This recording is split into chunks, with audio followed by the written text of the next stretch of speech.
Bienvenue dans la récré, je suis le professeur Driver et je suis avec mes élèves dissipés. J'adore ça. Bon, aujourd'hui, je commence par mon invité. Nous avons un invité. Je dis souvent que je suis votre professeur Driver, mais il y a un autre professeur ici. Il y a même un CPE, un directeur, le dirlo. Aïe. Des gens qui ont rendu cette histoire de rap académique. Il y a des gens qui ont décidé que, ok, ça part dans tous les sens, il faut que la jeunesse ait les bases pour faire ce métier. C'est important de connaître sa passion et connaître sa passion qui peut devenir son métier, donc connaître son métier. C'est important de savoir où on met les pieds. Et pour ça, il faut que des gens qui ont de l'expérience puissent expliquer à ceux qui n'en ont pas encore. Et ça fait gagner du temps, ça fait gagner des années, ça fait faire un bond. J'aurais aimé qu'on fasse ça pour moi. Et ça, c'est une école qui s'appelle Artistiquement Riche. Et nous avons Komi qui vient de cette école Artistiquement Riche qui est invité avec nous. Comment vas-tu, Komi ? Ça va très bien, ça va très bien. Merci beaucoup pour cette belle introduction. Franchement, ça me touche beaucoup de la part de Driver. C'est très touchant. Déjà, je tiens aussi à vous remercier pour cette invitation. Ça me touche beaucoup. C'est une émission que je regarde, que j'aime beaucoup. Belle introduction. Voilà. Je dois me présenter, c'est ça ? Merci. Non, c'est bien, explique un peu qui tu es, quoi, comment, pourquoi. Du coup, Komi Benga, je suis entrepreneur musical depuis plusieurs années déjà. Donc, j'ai touché vraiment à tous les corps de métier dans la musique. Je suis artiste. J'ai été artiste pendant très longtemps. J'ai fait de la direction artistique. J'ai managé, j'ai produit. Et aujourd'hui, effectivement, je suis beaucoup plus connu parce que je suis le fondateur et le directeur général de la première école de rap en France, nommée Artistiquement Riche. Donc voilà. Voilà. Première école. Un berger, un vrai berger. Barbe Riche, comment vas-tu ? Oh, très bien. Tu vois, moi, quand je suis entouré de bergers, c'est un truc de fou. C'est comme faut faire attention, en ce moment, il y a des loups. Oh. Qui viennent manger les moutons. Faut faire attention. Mais peut-être Tranquille. c'est nous les loups. Ah, ouh là là. T'inquiète pas. Très bien. Non, vraiment content. Vraiment content. En plus, toi et moi, on a travaillé dans cette école. C'était une belle expérience. C'est vrai. Très touchante.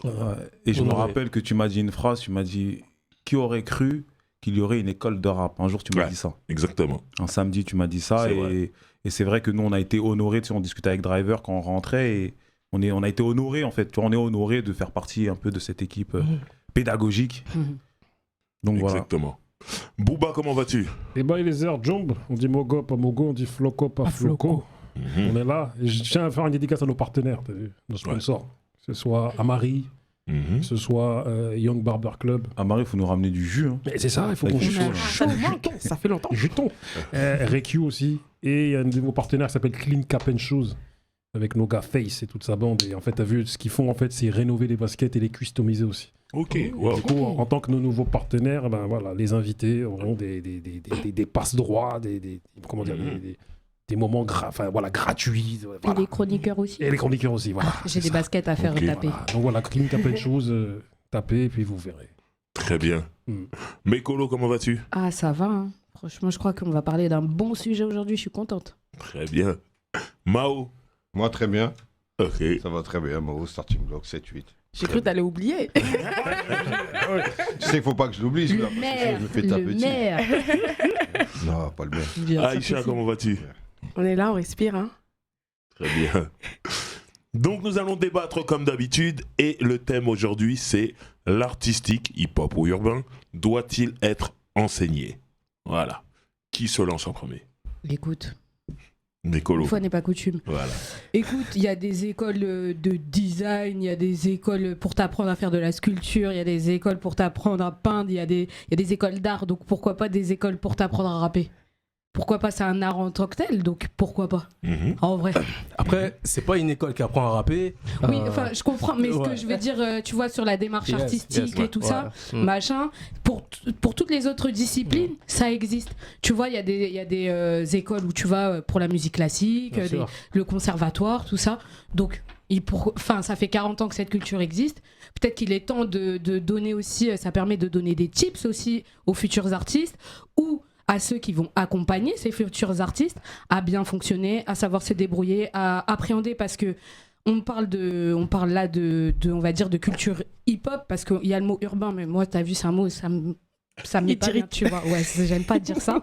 Donc pour le hip-hop c'est vaste et il y a des trucs qui je pense doivent aussi s'apprendre peuvent aussi s'apprendre, c'est pas une nécessité, mais peuvent aussi s'apprendre dans un cadre scolaire. On peut toujours apprendre, je pense qu'il y a beaucoup d'artistes qui ont été autodidactes. Van Gogh, je pense pas qu'il ait fait l'école Boulle si elle existait à l'époque.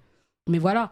Mais il y a des gens qui ont peut-être besoin de passer par ces passages pour pouvoir s'épanouir dans ce qu'ils veulent faire plus tard. Donc c'est bien de donner en fait ces options-là aussi, le fait que ça existe. C'est peut-être pas une fin en soi.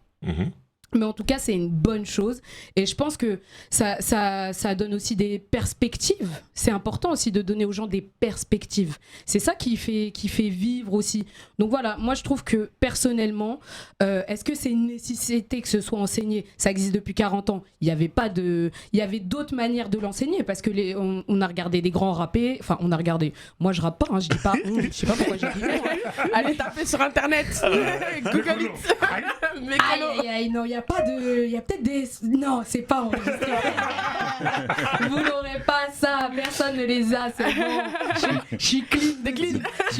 Donc il y a bien quelque chose. Okay. On va aller chercher. Non, je pense pas. Mais du coup, en tout cas, moi je trouve que c'est une bonne chose. C'est une bonne proposition. En tout cas, moi, je suis d'accord. Mais apprenez à des gens à rapper. Si, il faut apprendre à des gens à rapper. Si, je t'en prie. Aïcha. Non, moi je pense juste que c'est bien d'institutionnaliser une discipline qui nous appartient parce que déjà ça permet aussi d'avoir un peu de crédibilité. Enfin, ça permet aussi d'instaurer une certaine crédibilité aux yeux du reste du monde, entre guillemets, tu vois. Et puis, c'est un chemin pour ceux qui ne peuvent pas être aidés ou accompagnés ou entourés d'avoir cette issue qui existe et qui est disponible et qui, en principe, déjà te donnera les bases, les clés pour éviter certains couacs et pour aussi envisager éventuellement d'aller plus loin. Je pense aussi que le fait qu'il y ait des établissements qui existent pour le rap, ça permet à certains de sortir de leur cocon et d'aller s'exposer à un univers qui peut être plus hétéroclite, tu vois. Ok. Maintenant, moi je sais que autour de cette table, au moins 2 personnes ont rappé. Au moins. Plus. Je sais que par là, vous 2. Moi je suis pas concerné dans ce truc. Vous avez appris à rapper sans aller à l'école. Vous avez appris à rapper en écoutant d'autres rappeurs avant vous. Ouais. Après, vous avez mis de votre personne et tout. Même s'il a dit que dans son école, on n'apprend pas à rapper, c'est important. Comment vous 2, les vieux pères, le berger, le vieux père, comment vous voyez... cette école ? Ouais, comment vous voyez le fait, c'est même pas cette école-là, mais le fait qu'il y ait une école une école de rap, quoi. Moi, c'est... en plus, moi, j'ai donné des cours dedans. Donc, toi, t'étais professeur de quoi d'ailleurs, Barberich ? Media training. Ok. Dedans, et on a ensemble dispensé le cours aussi d'histoire du rap, français et quinri. Ouais. Donc on a été face à différents profils. Et pour moi, en fait, cette école, ce qui est intéressant, c'est qu'on peut y trouver différents profils. On peut avoir ceux qui veulent se professionnaliser, c'est-à-dire que des personnes qui sont déjà en train de rapper, mais qui veulent apprendre du métier d'artiste. Parce que c'est vrai que Komi, il a voulu rebondir, c'est que là-bas, souvent, moi, on me posait la question, une école de rap, ouais, mais on va m'apprendre à rapper. Je dis non, en fait, on va vous apprendre tout ce qui tourne autour de l'artistique. Tout ce qui gravite, ouais. C'est-à-dire qu'il y a du music business, il y a du marketing, il y a des cours de chant, il y a des cours d'image, il y a des cours du media training. Donc, en fait, ce qui est intéressant, c'est que autant on peut avoir des artistes en herbe qui veulent faire carrière dans la musique et du coup, ça leur donne des bases solides, ce qui est important dans un contrat, parce qu'on parle de ça aussi. Parce que nous, dans nos émissions, souvent, on dit ouais, ils savent pas lire de contrat, ils sont à l'ouest, les avances et tout. Et dans cette école, on t'explique ce que c'est qu'un contrat. J'avais posé la question. Les démarches, les différentes démarches, le protocole et tout, on t'explique tout ça. Et à côté de ça, il y a aussi des personnes qui viennent, parce qu'il y a des personnes qui aiment bien apprendre, qui aiment bien découvrir, qui peuvent venir juste par curiosité. C'est quoi aujourd'hui le côté artistique, le rap, c'est la musique numéro 1, d'après ce qu'on dit, bah, j'ai envie de découvrir ce que c'est. Donc on peut avoir 2 types de profils. Okay. Et moi je trouve que c'est une bonne chose parce que bah, vu qu'on dit que le rap c'est la musique numéro 1, du coup c'est devenu les artistes de rap doivent se professionnaliser. Et donc ce qui est intéressant, c'est que là il y a une alternative au fait que les artistes viennent les bras ballants et qu'ils se fassent douiller. C'est-à-dire qu'avant, où t'arrivais, comme tu disais, tu peux rapper dans ton quartier, on vient, on te prend. Bah, ce qui est intéressant, c'est que tu peux aller dans une école comme ça, où dans un temps réduit, tu vas apprendre l'essentiel. Ouais. Et du coup, tu seras armé pour pouvoir aborder du coup ton parcours d'artiste. Et c'est ça qui est super intéressant. Et moi, je trouve que cette école, elle tue parce que, tu vois, moi, quand j'étais face aux élèves, tu sais, je voyais leurs yeux. Tu vois, moi, c'est leurs yeux que je regardais et tu voyais, parce qu'on a fait un débat sur le rap et la passion, et bah tu vois que c'est des passionnés. Parce que des gens qui viennent, qui payent, parce que là, c'est pas gratuit. Hein. Parce que vous tous là qui croyez que c'est gratuit, c'est pas gratuit. Mais à un moment donné, tout enseignement a un prix. Bah, il faut payer les profs, quoi. Et moi, je voyais leurs yeux et tu vois comment ils étaient intéressés. Tu sais, des fois, tu as vu, nous, on arrivait. Moi, souvent, j'arrivais le samedi pour le cours de média training. Moi, je connais pas ma classe. C'est chaque samedi, j'avais une nouvelle classe. Et moi, il y a un jour, j'ai été interpellé parce que j'ai reçu une session d'une 15aine de personnes. Et je crois que ils étaient tous de Provence. Et j'ai pété un plomb. Je me suis dit, mais attends, il y a des gens de Provence qui ont pris leur train juste pour venir dans l'école le samedi. Tu vois, et donc le fait qu'il y ait ces gens de province qui viennent, bah, ça prouve que c'est nécessaire.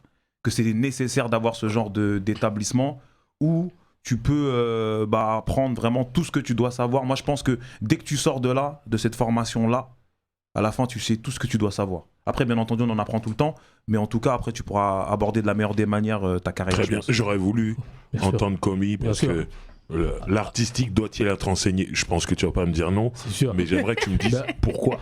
Déjà, je vais rapidement rebondir sur ce qui a été dit. Super. Déjà, si on centralise un peu la réflexion, il faut comprendre que la culture hip-hop, c'est un regroupement de plusieurs matières. Le beatmaking, le DJing, le graffiti, la danse et bien évidemment le rap. Si on analyse un peu le marché, on se rend bien compte qu'il y a des écoles pour apprendre le beatmaking, des écoles pour apprendre le DJing, le graffiti, la danse, il y en a à foison, le rap. Il faut quand même se poser la question. Pourquoi ? Parce que pendant très longtemps, on a sous-estimé le rap. Parce que le rap, dans la tête des gens, c'est dans la rue. Mais il faut comprendre une chose. À partir du moment où ta passion doit devenir un business, tu es obligé d'apprendre des choses. Il y a des choses à apprendre. Sinon, c'est impossible. Et c'est d'abord ça, une école de rap. C'est pour ça que j'ai rebondi en disant on n'apprend pas à rapper. On apprend le business autour du rap et de cette industrie. Et bien évidemment, comme l'a dit Barberich, le rap aujourd'hui est de la musique numéro 1 en France. Et c'est quand même, pour moi, à mes yeux, affligeant qu'il n'y ait pas en fait de structure, à l'époque, qu'il n'y ait pas de structure qui puisse apprendre cet art-là, qui est quand même un art essentiel. Aujourd'hui, moi, je côtoie des gens de tous les milieux socioculturels.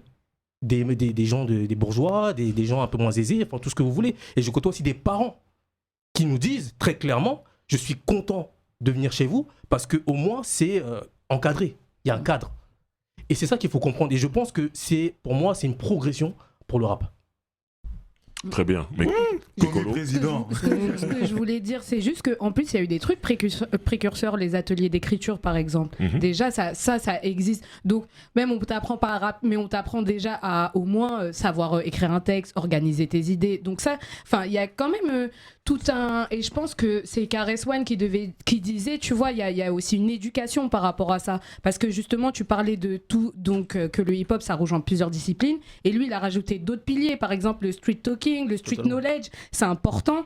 L'éducation, ça fait partie aussi de ces piliers-là. Et je pense qu'on est complètement aussi dans cette démarche hip-hop à 100%. Des premières heures, en fait, c'est l'éducation, le partage aussi. Voilà, c'est tout. Trop bien. Je voulais juste rebondir sur une petite chose qui est importante.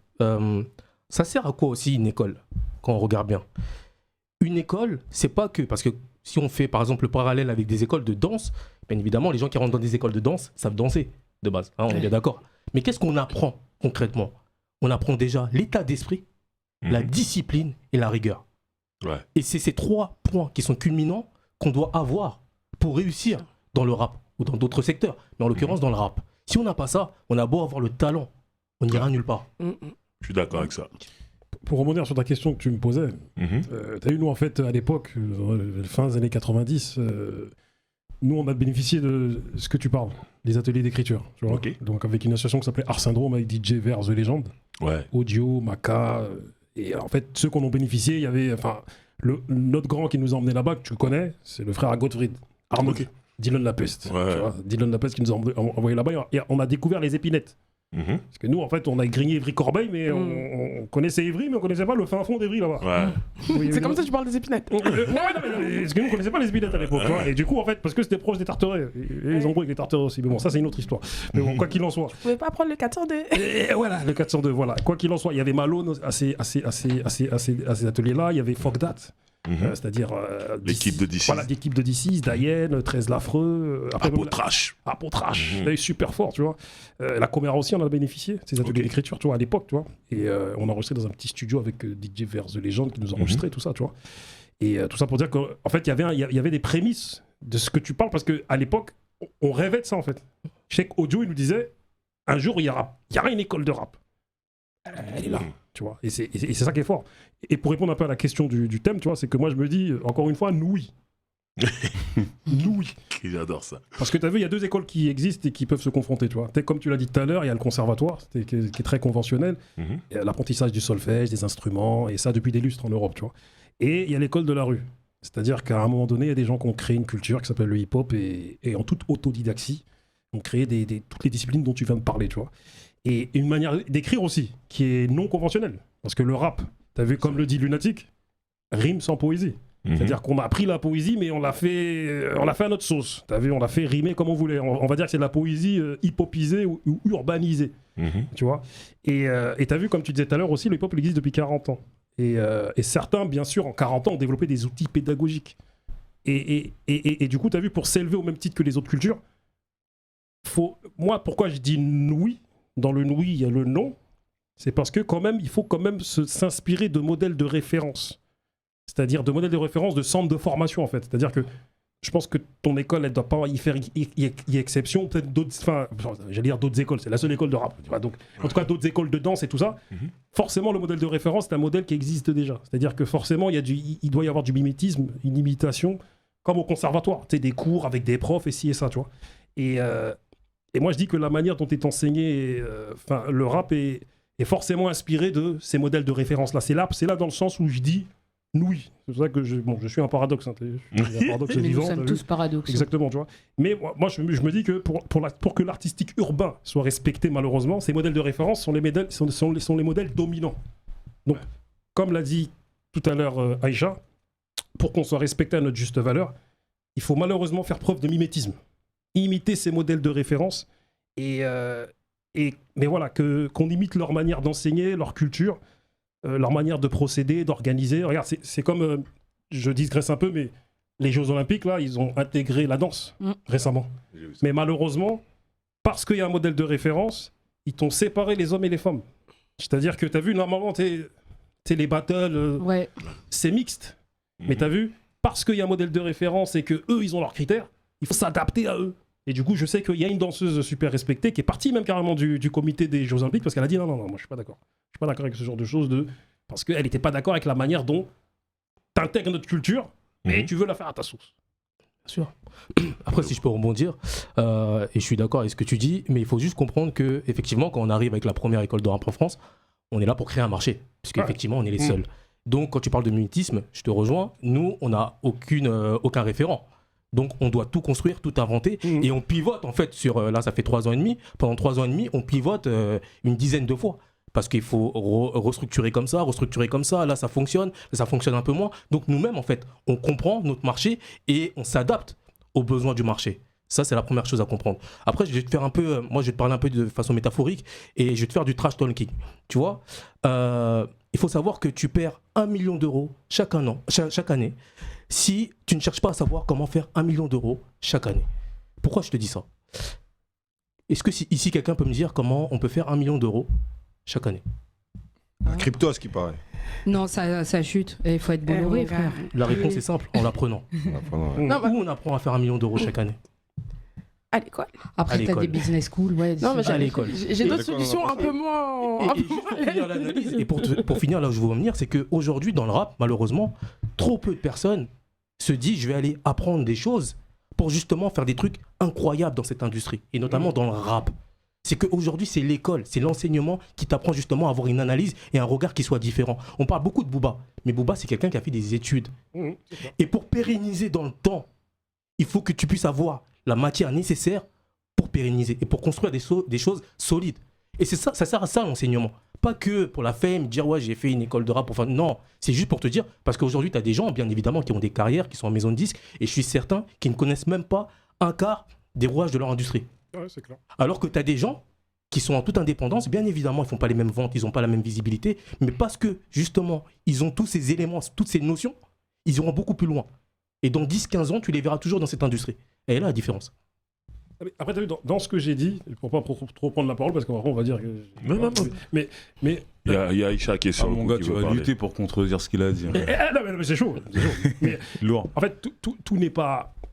Parce que tu as vu, on n'a pas créé des... Comment dire forcément, on s'inspire. Parce que...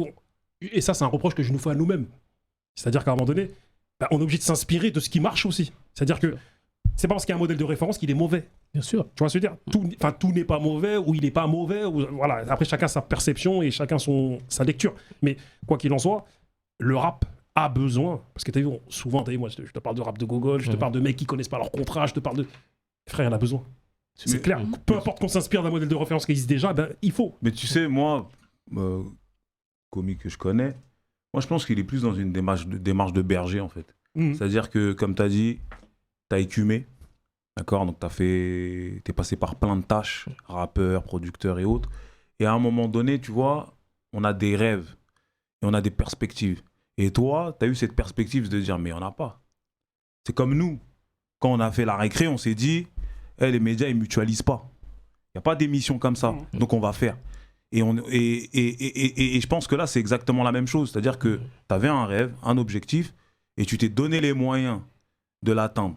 Et c'est pas forcément par rapport à un modèle de référence, c'est juste toi par rapport à ta vision à toi de la musique, et toi peut-être les petites lacunes que tu as pu avoir en tant qu'artiste. Tu t'es dit, ah ouais, mais moi si j'avais eu ça, peut-être que je serais allé à un autre niveau.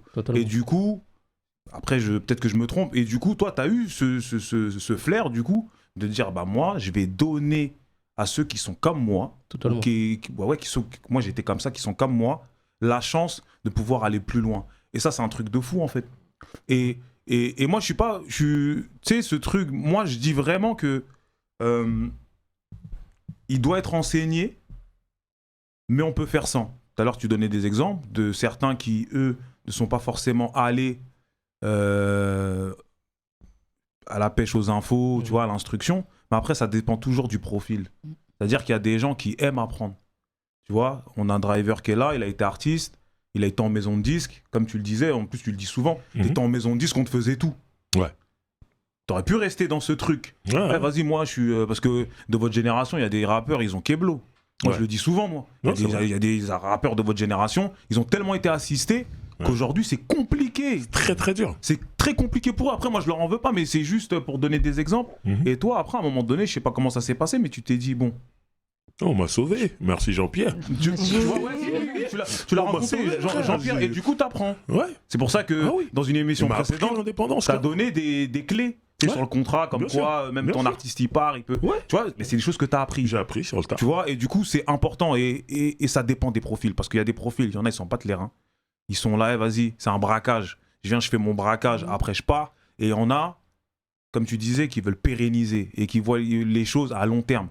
Et pour moi, si tu vois les choses à long terme et que tu es dans cette démarche d'apprendre, parce qu'il y a un truc aussi, c'est que malheureusement, dans nos environnements, très peu sont ceux qui sont en phase avec l'instruction. Et c'est une réalité. Parce qu'il y a des gens, ils se nourrissent, ils vont te faire 2, 3, 4 masters. Quand ils sont dans leur corps de métier, ils vont te faire des formations. Mais il y en a, par exemple, ils vont se contenter, vas-y, moi j'ai mon petit taf à la mairie, vas-y, je bouge plus. Ouais. Tu vois, et ce qui est intéressant dans ta démarche, c'est que on passe un step. Parce que la vie, c'est pour ceux qui veulent plus. Voilà, c'est ceux qui veulent plus, tu vois. Et puis il y a aussi, surtout aussi ce petit côté, parce que moi, pendant très longtemps, et j'ai eu cette vision en tant qu'artiste ou en tant que manager, producteur, où j'avais l'impression que cette industrie, c'était un peu une industrie d'élitiste. C'est-à-dire, il fallait connaître un tel, passer par là, faire ceci, faire cela. Et en fait, à travers Artistiquement Riche, au-delà du fait de tout ce que tu as dit, parce que c'est vrai, il y a plein de choses que moi non plus, je ne savais pas, que j'ai dû apprendre, etc. C'est de se dire, ok, à travers une structure, je peux déjà toucher du petit doigt l'industrie musicale. Et n'importe qui peut toucher cette industrie et comprendre cette industrie. Parce qu'avant de se lancer en tant qu'artiste, il faut aussi peut-être comprendre aussi les coulisses de ce métier. Et nous, on a beaucoup d'élèves qui arrivent chez nous et qui disent, finalement, c'est pas pour moi. Elle est là la réalité aussi. Elle est là la réalité et ça évite beaucoup de déceptions. Bien sûr. 7-8. Aïcha, tu voulais dire quelque chose, Aïcha, après c'est toi. Merci parce que depuis tout à l'heure j'attends. Voilà. Non, plus sérieusement. En fait, une école c'était nécessaire parce qu'il y avait vraiment un besoin. Et je pense que maintenant tu le vois à travers les élèves qui viennent dans l'école, il y a vraiment des gens qui en ont besoin. Et surtout, ça permet aussi de... Comment dire ? Tu l'as très bien mentionné, mais de désenclaver un peu. Parce que même moi, avant de commencer la récré, genre, je me serais jamais dit que ça me serait arrivé parce que je me disais, je sais même pas par où commencer. Et là l'école, on va dire, c'est quelque chose qui est en principe accessible à tous. Donc ça permet à n'importe qui, en principe, de pouvoir y accéder. Même la personne qui est perdue dans son village au fin fond de la Creuse, et s'il sait que cette école, elle existe, bah, il pourra faire en sorte de venir là-bas et il sera pas obligé d'aller d'aller à tous les festivals en essayant de capter tel artiste, tu vois, en espérant qu'il ait un coup de pouce. Donc ça permet une certaine équité ou égalité, je sais pas trop dans ce cas précis, mais du coup ça ouvre les portes à beaucoup plus de personnes. Voilà. D'accord, Mao?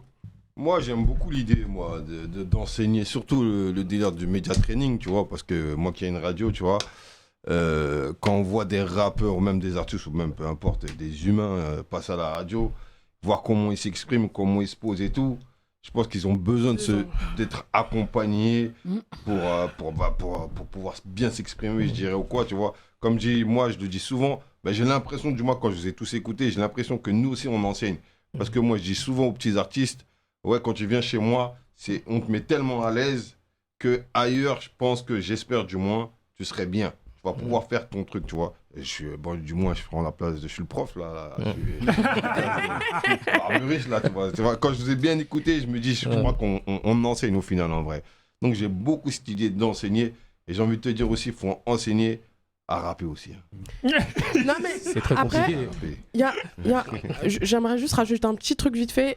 L'enseignement, c'est nécessaire juste pour pas aussi qu'on oublie l'histoire, parce que là, on dit que ça fait 40 ans.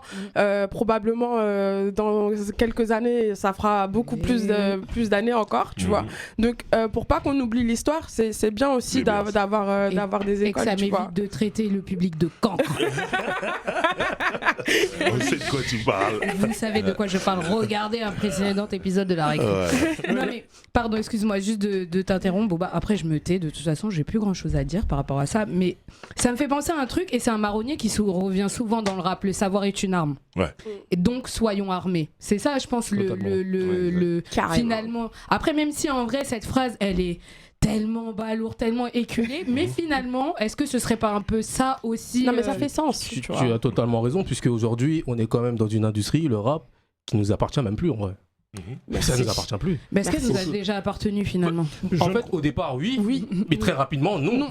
Et il y a le problème. Est-ce que vous trouvez ça normal qu'il n'y ait pas de noirs, notamment en l'occurrence, qui soit patron d'une grosse entreprise musicale? C'est pas normal. Moi, c'est normal, c'est pas nous. Ouais, non mais... Après, je dis noir, rebeu, tout ce que vous voulez, en tout cas issu des minorités. Mais en tout cas, c'est ça un peu l'idée, c'est de reprendre un peu ce qui nous appartient. C'est à nous d'enseigner. Tu sais, moi, plus que ce truc de faut que ce soit un Renoir ou quoi, moi, ce que je dis, c'est que les gens qui sont dans cette culture-là acceptent tout le monde. Tu vois, parce que tu sais, souvent, on a des discours, on veut qu'il y ait un Renoir, on veut que... En fait, je m'en bats les reins. Moi, je veux juste que tout le monde soit logé à la même enseigne. C'est-à-dire qu'aujourd'hui, si le Renoir il est compétent, tu le mets. Tu vois, c'est pas tu le mets parce que tu le mets pas parce que c'est un Renoir. Parce qu'aujourd'hui, c'est ce qui se passe. Tu vois, donc je te rejoins. Mais la réalité, moi, je suis plus dans ce truc où, t'as vu, le truc il est ouvert à tout le monde. Mais celui qui est compétent, là, donne sa place. C'est lui comment. Mais Alors, juste, ça va arriver, ça je va rebondis arriver. juste rapidement parce que c'est important ce que tu dis, Barbos. Pourquoi j'ai fait exprès de dire le mot noir et ou les minorités? Pourquoi? Parce que si on fait un peu le parallèle avec les États-Unis, aujourd'hui aux États-Unis, tu as des grosses structures qui sont gérées justement par des gens du milieu. C'est important d'avoir des gens du milieu qui soient à la tête Bien sûr. de ce qu'on a construit. C'est important. Et il n'y a pas ça. Et c'est important de le dire. Il ne faut pas avoir honte d'utiliser des mots. Noir, minorité, c'est une vérité aujourd'hui. Mais après, tu as vu, regarde, pourquoi l'existence de ton école est importante? Parce que ces gens-là, il faut qu'ils aillent se former chez toi aussi. C'est ça. Parce que le problème, pourquoi il n'y a pas assez de gens issus des minorités dans ces sphères-là? Parce qu'ils ne sont pas assez formés aussi. C'est-à-dire qu'on ne va pas te mettre à une place, même si tu as vu, c'est comment dire, le plafond de verre, il existe. On va pas se blaguer, on n'est pas dans le monde des bisounours. Mais quoi qu'il en soit, le arc-en-ciel qui sort de mon ventre, tout ça. mais quoi qu'il en soit, pourquoi il y a aussi pas... Il y a un plafond de verre qui existe, mais il y a aussi un manque de formation. Et du coup, c'est pour ça que ton école, elle est importante dans la mesure où ils vont apprendre le business. Et du fait, parce que ça sert à rien qu'il y ait des gens issus de chez nous qui aillent là-bas pour ne pas savoir comment travailler. S'ils sont pas armés. Tu vois ce que je veux dire? Et en fait, ce qui est bien aussi dans cette école, c'est qu'on te donne la réalité du terrain. C'est important. Moi, je sais, quand je dispensais des cours, il y a des petits, je leur disais des trucs. Ils me disent sérieux, des anecdotes, des trucs, et je leur disais attention, c'est pas ce que vous voyez. Attention, il y a certains artistes qui vous mentent. Attention, parce que les artistes qui sont là, ils font des interviews, ils font les gangsters et tout, mais en fait, ils t'appellent après, oui, s'il te plaît, tu peux enlever cette phrase-là, ouais, s'il te plaît, tu vois. Et c'est une réalité. Et je leur disais, attention.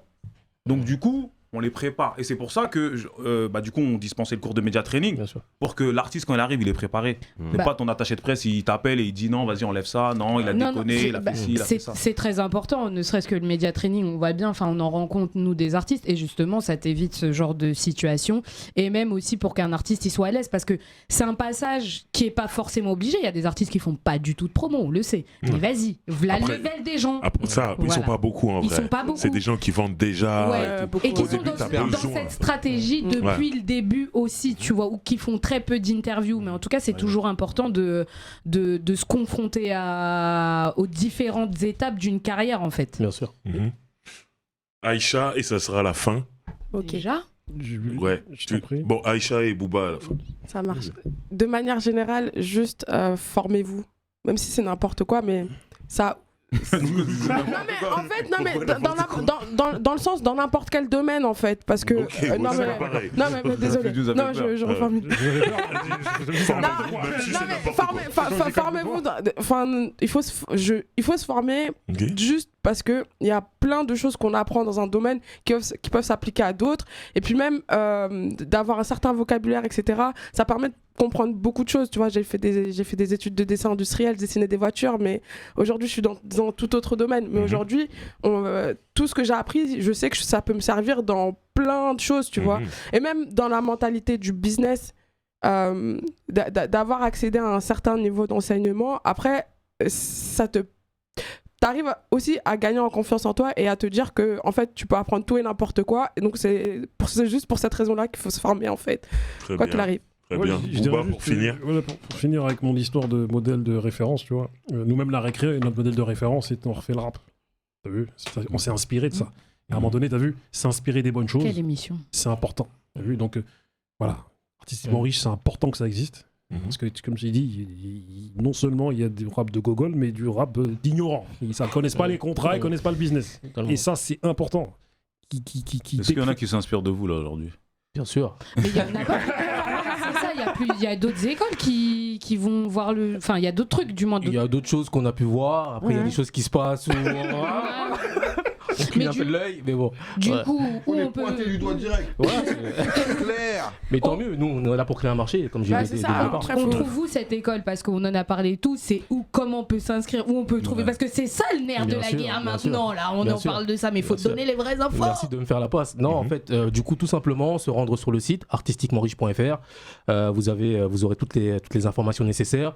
On a aussi nos équipes qui vous recontactent, donc plusieurs DA qui prennent le temps de vous expliquer au téléphone, téléphone, puisqu'on sait que parfois ça peut être compliqué de comprendre exactement qu'est-ce que c'est. Donc on prend le temps de vous expliquer.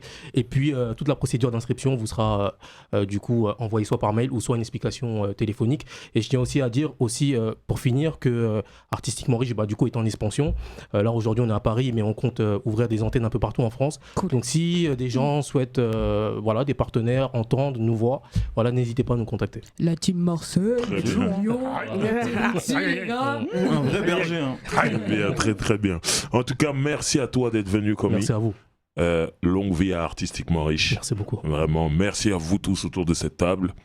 Et vous aussi, on vous attend dans les commentaires pour que vous nous donniez vos avis. Ça nous intéresse toujours. C'était La Récré et on se dit à la semaine prochaine. Yeah. Bon.